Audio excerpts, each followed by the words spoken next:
너희는 유혹의 욕심을 따라 썩어져가는 구습을 따르는 옛 사람을 벗어버리고 오직 너희의 심령이 새롭게 되어 하나님을 따라 의와 진리의 거룩함으로 지으심을 받은 새 사람을 입으라.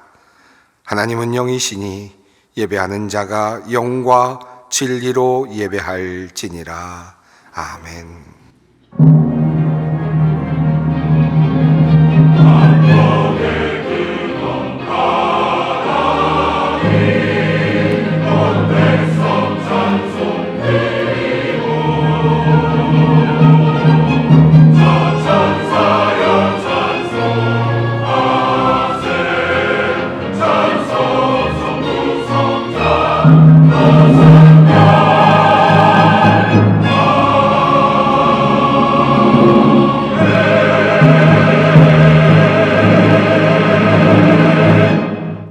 온 세상을 창조하시고 오늘도 무한하신 사랑으로 천지 만물을 운행하시는 성부 하나님, 성육하시어 죄와 사망에서 우리를 건지시고 부활의 소망을 주신 그리스도이신 성자 예수님, 그리고 오늘도 우리와 함께 하시며 우리의 구원을 이루어 가시는 성령 하나님, 그 놀라우신 능력과 베푸시는 종을 인하여 주께 찬양과 영광을 올려드립니다. 성부, 성자, 성령께 세세무궁토록 영광이 있을지어다. 아멘. 다 함께 일어나셔서 19장 찬송을 부르시겠습니다.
긍휼과 자비로 우리를 돌보시는 하나님, 한치 앞을 내다볼 수 없는 위험한 세상을 살아가는 중에 오늘도 우리로 하여금 주님 앞에 나와 기도하며 예배할 수 있게 하시니 감사합니다. 늘 근심과 걱정에 시달리는 우리들입니다. 주님을 믿는다고 하면서도 미래에 대한 두려움을 떨쳐버리지 못합니다. 또한 항상 정욕을 이기지 못하여 죄와 타협하며 무질서하게 살아가는 우리들입니다. 게으르며 헛된 것을 추구하느라 시간과 기회를 낭비하며 살아갑니다. 주님, 우리의 허물과 부족함을 불쌍히 여겨 주시옵소서. 너무나 자주 하찮은 이익을 얻기 위해 양심을 저버리곤 하였습니다. 욕심을 채우기 위해 주님의 이름을 욕되게도 하였습니다. 이기적인 생각으로 나의 욕망만을 채우느라 주님의 마음을 아프게도 하였습니다. 주님, 우리를 용서하여 주시옵소서. 우리의 언어가 정결하지 못하였습니다. 저주의 말, 분노의 말, 헛된 말, 더러운 말로 세상을 어지럽게 하고 사람들의 마음에 상처를 주었습니다. 주님, 우리의 행위가 또한 아름답지 못하였습니다. 우리의 지켜든 눈꼬리가 사회를 절망으로 만들었고 우리의 손가락질이 세상을 도리어 어둡게 만들었습니다. 우리가 앉았던 자리에는 우리의 욕망과 정욕의 흔적이 흥건히 남아 있습니다. 주님, 우리의 죄를 용서하여 주시옵소서. 나라와 민족을 위해 기도하지 못하였음을 회개합니다. 국가를 위해 헌신하지 못하고 이 나라의 역사를 바르게 세우는 일에 게을렀음을 회개합니다. 주님, 오늘도 참으로 부족한 우리의 죄를 자비로우신 주님께 내어놓습니다. 우리를 불쌍히 여기시사 우리의 모든 죄를 사하시고 우리를 구원하여 주시옵소서. 지금은 하나님과 나만이 아는 죄를 생각하며 묵묵히 참회의 기도를 드립니다. 하나님이 세상을 이처럼 사랑하사 독생자를 주셨으니 이는 그를 믿는 자마다 멸망하지 않고 영생을 얻게 하려 하심이라.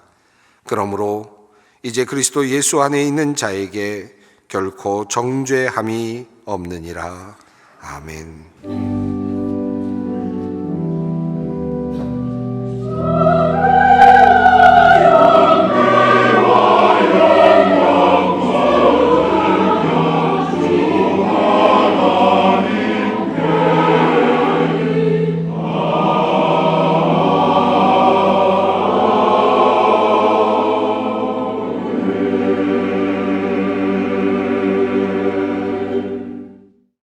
오늘의 말씀은 느헤미야 1장 4절로 9절 말씀입니다. 하나님께서 오늘 우리에게 주시는 말씀 구약성경 느헤미야 1장 4절로 9절 말씀입니다. 이 계시의 말씀을 봉독할 때 다 함께 살아계신 하나님의 음성을 들으실 수 있기를 바랍니다. 내가 이 말을 듣고 앉아서 울고 수일 동안 슬퍼하며 하늘의 하나님 앞에 금식하며 기도하여 이르되 하늘의 하나님 여호와 크고 두려우신 하나님이여 주를 사랑하고 주의 계명을 지키는 자에게 언약을 지키시며 긍휼을 베푸시는 주여 간구하나이다. 이제 종이 주의 종들인 이스라엘 자손을 위하여 주야로 기도하오며 우리 이스라엘 자손이 주께 범죄한 죄를 자복하오니 주는 귀를 기울이시며 눈을 여시사 종의 기도를 들으시옵소서. 나와 내 아버지의 집이 범죄하여 주를 향하여 크게 악을 행하여 주께서 주의 종 모세에게 명령하신 계명과 율례와 규례를 지키지 아니하였나이다. 옛적에 주께서 주의 종 모세에게 명령하여 이르시되 만일 너희가 범죄하면 내가 너희를 여러 나라 가운데에 흩을 것이요 만일 내게로 돌아와 내 계명을 지켜 행하면 너희 쫓긴 자가 하늘 끝에 있을지라도 내가 거기서부터 그들을 모아 내 이름을 두려고 택한 곳에 돌아오게 하리라 하신 말씀을 이제 청하건대 기억하옵소서. 아멘. 지난 신년 예배에서 저는 네 겹의 기도라는 말씀을 드렸습니다.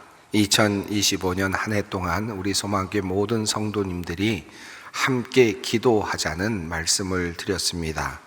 이 네 겹의 기도란 탄원, 언약 혹은 약속, 그리고 중보, 그리고 감사의 차원의 네 겹입니다. 그리고 지난 주일 저는 여러분에게 신앙인의 역사의식이라는 제목의 말씀을 전했습니다. 우리의 삶과 역사에서 기도가 얼마나 중요한지에 대해서 말씀을 드렸습니다.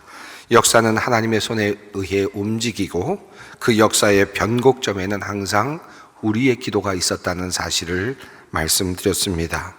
우리는 우리의 기도를 통해서 하나님의 동역자가 되고 또 하나님의 사역에 동참합니다.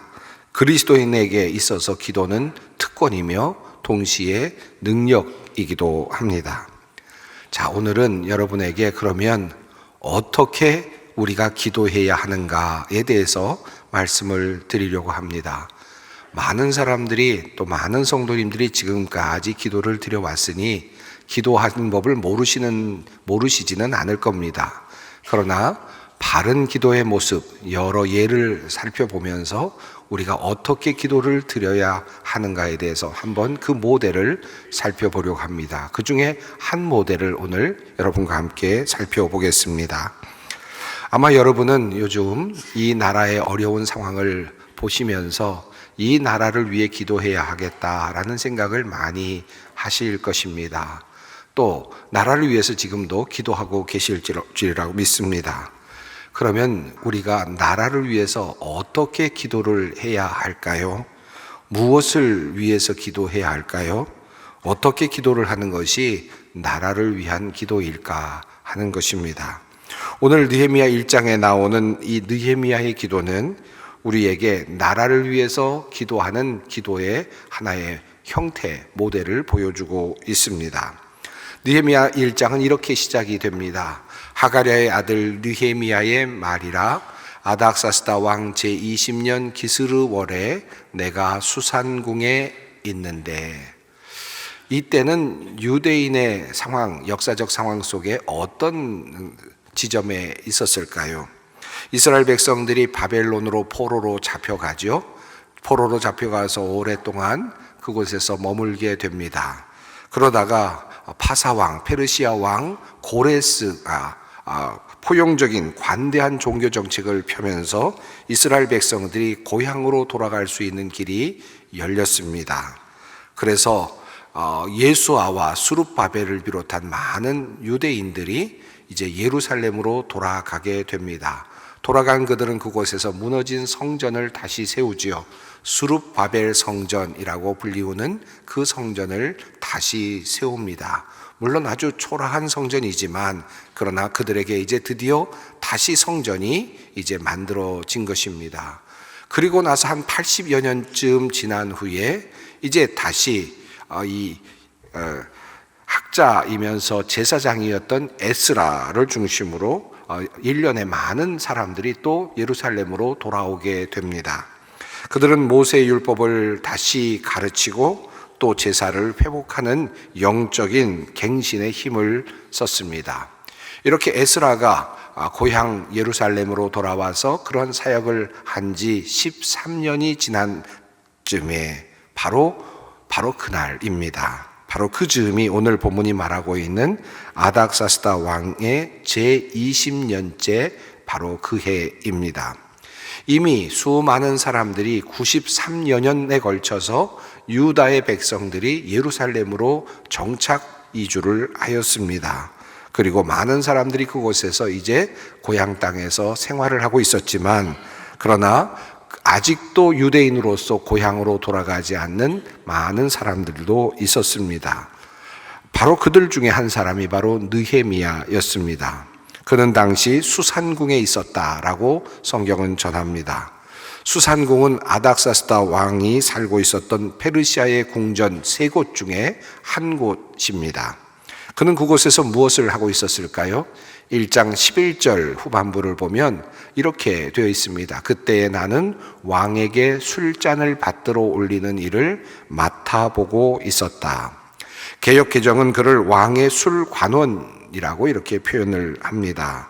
왕의 술관원이라고 하는 이 표현은 그냥 술을 따르는 역할을 하는 어떤 신하라는 그런 의미가 아니라 왕의 신뢰를 받는, 그래서 중요한 직책에 있는 그런 사람이라는 뜻을 가지고 있습니다.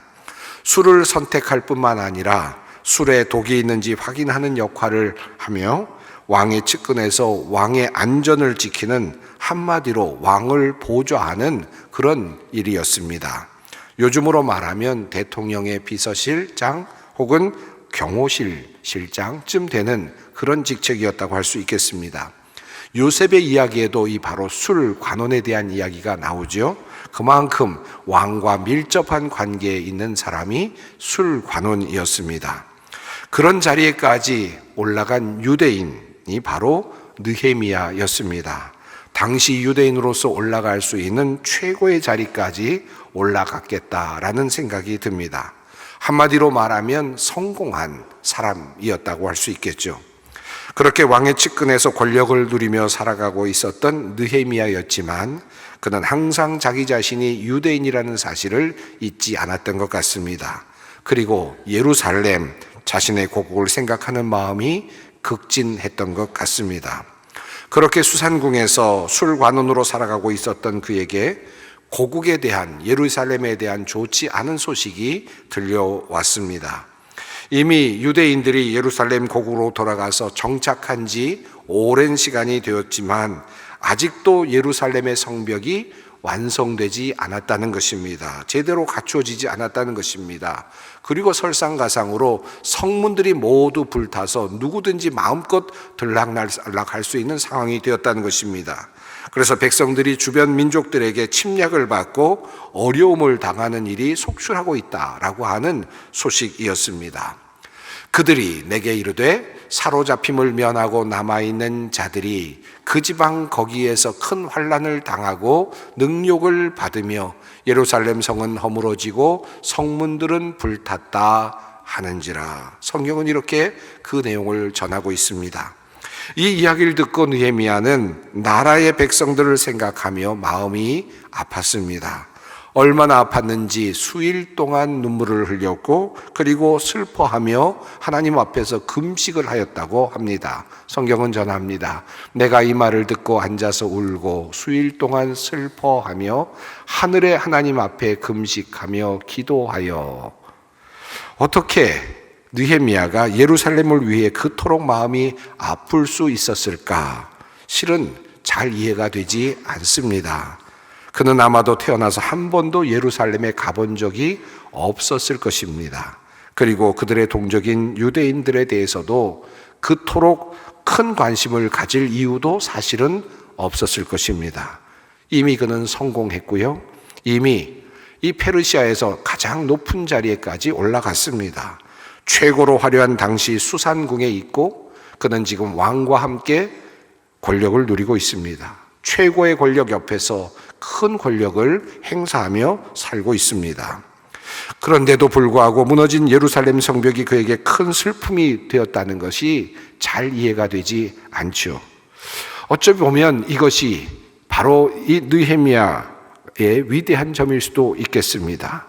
자기 자신은 얼마든지 안전할 수 있지만, 얼마든지 고국의 문제가 자신의 문제가 되지 않을 수 있지만, 그래서 그냥 외면할 수도 있지만, 눈을 감을 수도 있지만, 자기 자신의 영달 그리고 자신의 어떤 부귀를 위해서 그냥 살아도 되지만 민족의 아픔을 자신의 아픔으로 받아들이고 있는 그 느헤미야의 모습이 참으로 멋있습니다. 자기 자신이 유대인임을 잊지 않았고 그는 하나님의 백성이라는 사실을 자신이 잊지 않았습니다. 자신의 동족에 대한 사랑 그리고 나라 사랑의 마음이 그 안에 듬뿍 담겨 있었습니다. 오늘의 기도는 이러한 상황 속에서 느헤미야가 하나님께 기도한 기도의 내용입니다. 이 느헤미야의 기도는 구약 성경에서 대표적으로 거론되는 기도 중 하나입니다. 자, 느헤미야는 하나님께 어떻게 자신의 조국 그리고 유대 예루살렘을 위해 기도했을까요? 어려운 형편에 있는 예루살렘, 성벽이 무너져서 수많은 그 적들의 침략에 속수무책으로 당하고 있는 이 조국을 위해서 그는 무엇을 기도했을까요? 우선 그는 이렇게 기도를 시작합니다. 하나님을 부르지요.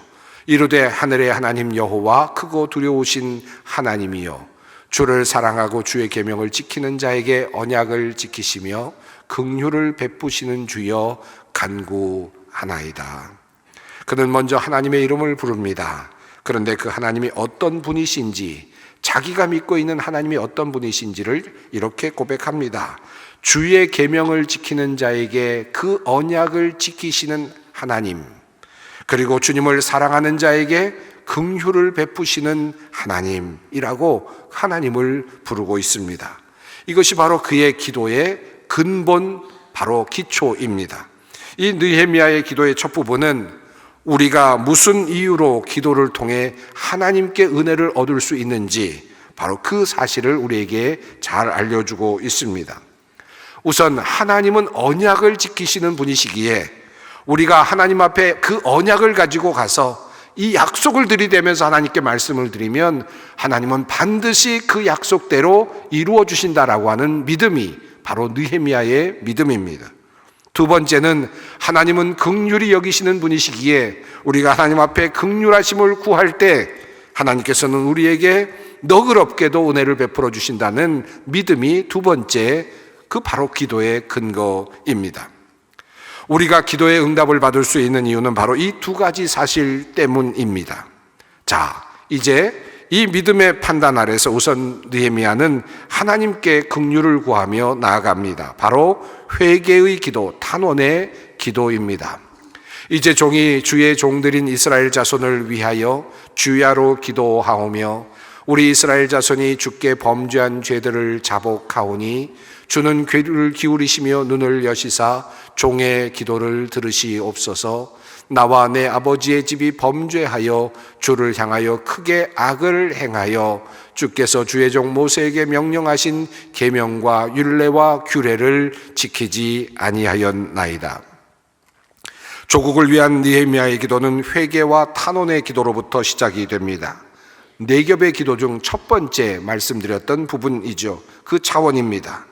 왜 느헤미야는 예루살렘 성벽이 무너져 내려서 백성들이 수치를 당하고 있다는 소식을 듣고 주님께 먼저 회개의 기도를 드렸을까요? 이렇게 기도를 드릴 수 있지 않았겠습니까? 하나님, 예루살렘 성벽이 무너졌고 그리고 성문이 다 불에 탔답니다. 하나님, 속히 성벽이 재건되고 성문이 다시 복원되게 해 주십시오 라고 그렇게 기도를 하면 되지 않겠습니까? 그런데 그는 그렇게 기도를 드리지 않습니다. 도리어 무너진 성벽을 바라보면서 도리어 이스라엘의 죄악을 먼저 생각합니다. 하나님께서 우리 백성을 심판하고 계신다는 사실을 그는 영적으로 깨닫고 있는 것입니다. 느헤미야는 예루살렘의 성벽 훼손과 무너짐, 그리고 백성들이 수치를 당하고 있는 이 상황이 단지 군사적인 어떤 문제 혹은 사회적인 문제 혹은 정치적인 문제로 보지 않았습니다. 하나님과 이스라엘, 하나님과 하나님의 백성 사이에 끊어진 관계, 바로 이것 때문에 일어난 사실이라는 사실을 그는 그렇게 영적으로 진단을 하는 것입니다. 사랑하는 성도 여러분, 오늘날 우리 한국 사회가, 이 대한민국이 참으로 어려운 국면에 있습니다. 국가적인 혼란과 어지러운 현실이 이어지고 있습니다. 이 문제를 우리는 어떻게 이해해야 하겠습니까? 단지 그저 어떻게 일어난 대통령의 어떤 일로 인한 어떤 하나의 해프닝, 정치적인 상황, 혹은 경제, 혹은 사회적인 문제일까요? 혹은 국회에서 일어나고 있는 어떤 상황, 이것 때문에 발생한 어떤 문제일까요?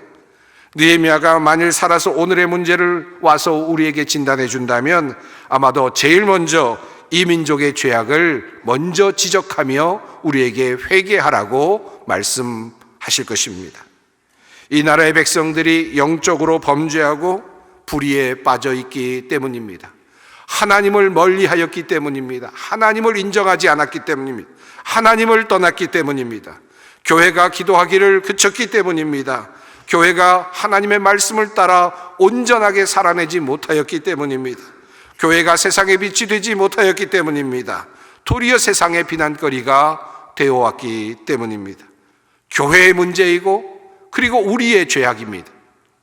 이러한 회개, 탄원의 기도, 이것이 우리에게 필요합니다. 느헤미야의 기도가 바로 그러했습니다. 이러한 회개, 탄원의 기도에서 한 가지 주목해 볼 것이 있습니다. 멀리 수산궁에 살고 있는 느헤미야, 예루살렘과는 정말 먼 거리에 살고 있었던 느헤미야입니다. 그런데 그는 나라를 위해 기도하면서 백성들의 죄악을 회개하면서 그는 자기 자신도 그리고 자기의 집도 바로 이 죄악에서 예외가 아니라는 사실을 주님 앞에 고백합니다. 우리 이스라엘 자손이 주님을 거역하는 죄를 지은 것을 자복합니다. 저와 저의 집안까지도 죄를 지었습니다. 회개의 기도, 느헤미야의 회개의 기도는 자기 자신을 포함시키는 기도입니다. 나도 예외가 아닙니다. 저 사람이 잘못했기 때문이 아닙니다. 바로 나 때문입니다. 라고 하는 기도입니다. 내가 잘못했습니다. 내 가족이 잘못했습니다. 우리가 잘못했습니다. 라고 하는 고백입니다. 얼마든지 이럴 수 있죠. 내가 무슨 상관이 있습니까? 나는 수상궁에 있습니다. 나는 지금까지 이곳에서 아무 일 없이 잘 살고 있습니다. 지금 예루살렘으로 갔던 사람들이 문제 아닙니까? 예루살렘으로 가서 지금 90여 년이나 살고 있는 사람들이 아직까지도 하나님을 섬기지 못하고 아직까지도 잘못하고 있으니 저들의 문제가 아닙니까? 얼마든지 손가락질할 수 있었겠죠. 그런데 느헤미야는 그렇게 기도하지 않습니다. 대통령의 문제입니다. 국회의원의 문제입니다. 국무위원의 문제입니다. 국군의 문제입니다라고 손가락하지 않습니다. 저 사람 때문에 문제입니다라고 말하지 않습니다. 회개의 기도에서 주님께 기도하는 것은 나의 잘못입니다. 나 때문입니다. 나의 문제입니다. 주님 나를 용서하소서. 우리 백성을 용서하소서. 이것이 바로 느헤미야가 드린 기도입니다. 우리가 주님께 매우 큰 잘못을 저질렀습니다. 주님의 종 모세를 시키시어 우리에게 내리신 계명과 율례와 규례를 우리가 지키지 않았습니다. 이렇게 회개와 탄원의 기도를 드린 느헤미야는 주님과의 언약을 상기시키는 기도로 기도를 전환합니다. 옛적에 주께서 주의 종 모세에게 명령하여 이르시되 만일 너희가 범죄하면 내가 너희를 여러 나라 가운데 흩을 것이요 만일 내게로 돌아와 내 계명을 지켜 행하면 너희 쫓긴 자가 하늘 끝에 있을지라도 내가 거기서부터 그들을 모아 내 이름을 두려고 택한 곳에 돌아오게 하리라 하신 말씀을 이제 청하건대 기억하옵소서. 이제 느헤미야는 그의 기도에서 주님의 약속을 붙잡습니다. 주님께서 약속하신 대로 꼭 해주십시오 라고 그렇게 기도를 하는 것입니다. 네 겹의 기도의 차원에서 언약, 약속의 차원입니다. 주님의 약속을 붙잡고 기도합니다. 그리고 하나님께서 그 언약을 지켜달라고 그렇게 기도합니다. 기도에는 이 백성을 반드시 주님의 계명을 지키는 자리로 돌아오게 하겠다는 결연한 의지가 담겨 있습니다. 아직 그렇지 않죠. 하지만 그는 하나님께 그 약속을 상기시키면서 하나님 그 약속을 잊지 말아 주십시오. 이 백성이 주님 섬기는 길로 돌아오기만 한다면 주님께서는 용서해 주시고 이 백성에게 은혜를 베풀어 주십시오. 그 약속 잊지 않으셨지요? 라고 그렇게 간청을 하는 것입니다. 어떻게 해서든지 이 백성을 하나님 앞으로 돌아오게 하겠다는 무언의 약속이 담겨져 있는 것입니다. 언약의 기도는 이런 특징을 가지고 있습니다. 약속의 기도는 그러합니다. 하나님 이렇게 해 주십시오. 그러면 저도 이렇게 하겠습니다라는 약속이 있습니다. 하나님 제가 이렇게 하면 하나님 약속하신 대로 이렇게 해 주십시오라고 하는 바로 그 약속이 있습니다.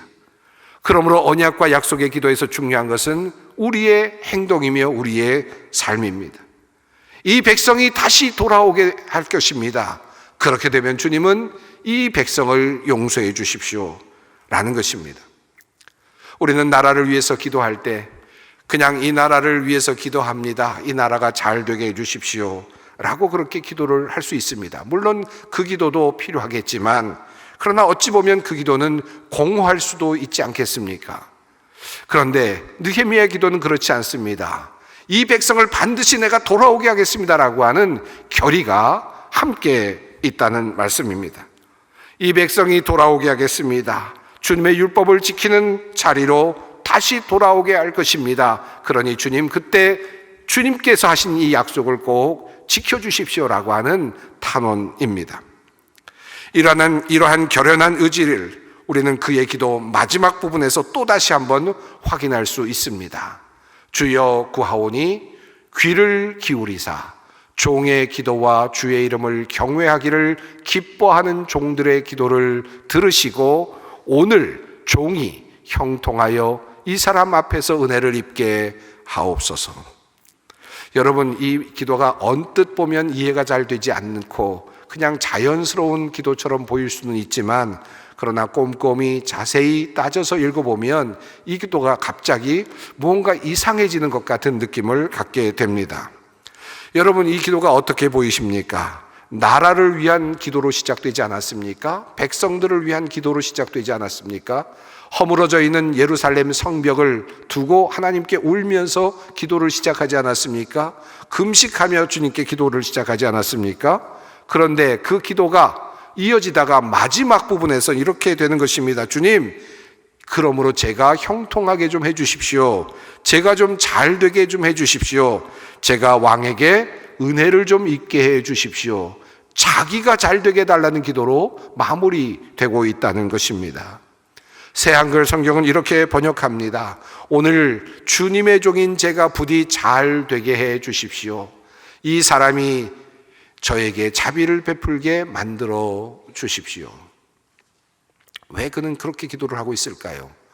나라를 위한 기도, 백성을 위한 기도, 예루살렘을 위한 기도를 드리고 있던 그는 왜 자기 자신이 잘되게 해달라고, 자기 자신이 형통하게 해달라고 그렇게 기도를 하고 있는 것입니까?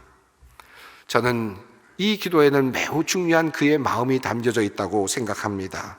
그는 이 기도를 하면서 자기 자신이 이제 이 하나님의 나라를 바르게 세우는 일에 어떻게 해서든지 참여해야만 한다는 당위성, 의무감을 가지고 있는 것입니다. 그래서 그는 이렇게 기도하는 것입니다. 제발 좀 제가 잘 되게 해주십시오. 그래서 제가 이 백성을 위해서, 이 고국을 위해서 무엇인가를 좀 할 수 있게 해 주십시오 라는 기도입니다. 저를 좀 사용해 주십시오 라는 기도입니다. 제가 여기 있나이다, 저를 사용하십시오 라고 하는 기도입니다. 그 의미가 저를 형통하게 해 주십시오, 제가 좀 잘되게 해 주십시오 라고 하는 기도로 표현되고 있습니다. 이 느헤미야의 기도는 수상궁에 있는 자기 자신이 이제 좀 더 큰 영화를 누리고 더 부유하게 되고 더 높은 자리에 오르게 해달라고 하는 그런 기도가 아니었습니다. 자신의 영달을 위한 기도가 아니었습니다. 내가 잘 되어서 우리 가족들이 더 행복하고 더 멋진, 더 좋은 삶을, 부유한 삶을 살게 해달라고 하는 그런 기도가 아니었습니다. 기복적인 기도가 아니었습니다. 자신의 의무, 자신의 해야 할 일을 생각하면서 그 일을 하기 위해서 나에게 힘을 좀 달라고 하는 그런 간절한 기도였습니다. 하나님, 제가 이 일에 사용되기를 바랍니다. 제가 하겠습니다. 저를 써주십시오. 부디 제가 잘 되어서 예루살렘 성벽을 재건하는 일에, 그리고 이스라엘 백성들이 주님께로 돌아오는 일에 제가 쓰임을 받게 해 주십시오. 저를 좀 형통하게 해 주십시오. 그는 이렇게 기도를 하고 있습니다. 그의 기도는 간결하죠. 하지만 그의 기도는 간절합니다. 그리고 그의 기도는 자신을 내어놓는 기도입니다. 그 이후 결국 2장을 보면 그는 왕에게 은혜를 입습니다. 그가 기도했던 대로 형통해집니다. 잘 됩니다. 그래서 고국 땅으로 돌아갈 수 있게 되죠. 그리고 갖은 박해와 방해에도 불구하고 그는 예루살렘 성벽을 세우는 일을 완성합니다. 그리고 이스라엘 백성을 하나님께로 이끌어 갑니다. 그는 진정한 백성의 지도자였습니다. 그가 나중에 수산궁으로 다시 돌아왔을까? 다시 술관원이 되었을까? 사실 분명하지는 않습니다. 그는 기록에 따르면, 성경에 따르면 잠시 다시 수산궁으로 돌아왔던 기록이 있습니다만은 다시 예루살렘으로 돌아갑니다. 그리고는 그 다음에 흔적이 없지요. 사실은 그는 아마도 예루살렘에서 자신의 삶을 마무리했을 것입니다. 부요하고 명예롭고 얼마든지 잘 살 수 있는 그 자신의 길을 내려놓고, 그리고 백성을 위하여 헌신했던 한 사람이 바로 느헤미야였습니다. 저는 이 느헤미야의 기도가 우리 모두의 기도가 되었으면 참 좋겠습니다. 우리 젊은이들이 하나님 앞에 이렇게 기도할 수 있었으면 좋겠습니다. 하나님, 제가 좀 잘 되게 해주십시오. 저로 형통하게 해주십시오. 제가 부유하게 되어서 내가 잘 살기 위해서가 아니라 이 나라를 위해서 일하고 싶습니다. 이 나라를 바로 세우는 일에 내가 헌신하고 싶습니다. 제가 이런 비전을 갖고 있습니다. 하나님, 저에게 함께 해주십시오. 제가 일을 하겠습니다. 우리 젊은이들이 오늘날의 상황을 보면서 하나님 앞에 이렇게 기도할 수 있었으면 좋겠습니다. 오늘날 국회의원으로 있는 많은 분들, 혹은 또 정치 지도자로 있으신 분들, 국가에서 국가를 경영하고 있는 많은 분들, 국무위원들, 이런 분들이 이 말씀 안에서 다시 한번 깊이 묵상할 수 있었으면 좋겠습니다. 내가 왜 이 자리에 있는지, 나는 왜 이 자리에 하나님께서 있도록 두셨는지를 한번 생각해 보면서 나는 이 자리에서, 형통함의 이 자리에서 나는 무엇을 해야 하는지를, 나라를 위하여, 국가를 위하여 무엇을 해야 하는지를 깊이 묵상하고 기도할 수 있었으면 좋겠습니다. 오늘 이 자리에 있는 모든 성도님들도 마찬가지입니다. 각자의 자리가 있죠. 사업하는 분은 사업하는 자리에서, 가르치는 분은 가르치는 자리에서, 그리고 또 정치하는 분은 정치하는 자리에서, 여러 자리에서 여러분의 자리가 있을 겁니다. 그 자리에서 하나님 이 자리에서 내가 형통하게 해주십시오. 그리하여 이 나라를 바로 세우는 일에 제가 사용되게 해주십시오. 간절한 기도로 하나님께 우리가 모두 함께 기도할 수 있었으면 좋겠습니다. 사랑하는 성도 여러분, 이제부터 나라를 위한 기도를 함께 하십시다. 나라를 위한 기도가 우리 속에서 시작되기를 바랍니다. 그래서 이 나라에 우리가 무엇인가를 해낼 수 있는 진정한 주님의 사람들이 되었으면 좋겠습니다. 나라를 위한 기도자 우리 모두가 되기를 바랍니다. 함께 기도하겠습니다. 하나님, 느헤미야를 통해 나라를 위한 기도의 모범을 보게 하심을 감사합니다. 나라를 위한 우리의 기도가 끊이지 않게 하시고 나라를 살리려는 우리의 결단이 날마다 이어지게 하시옵소서. 하나님, 우리가 형통하게 해 주십시오.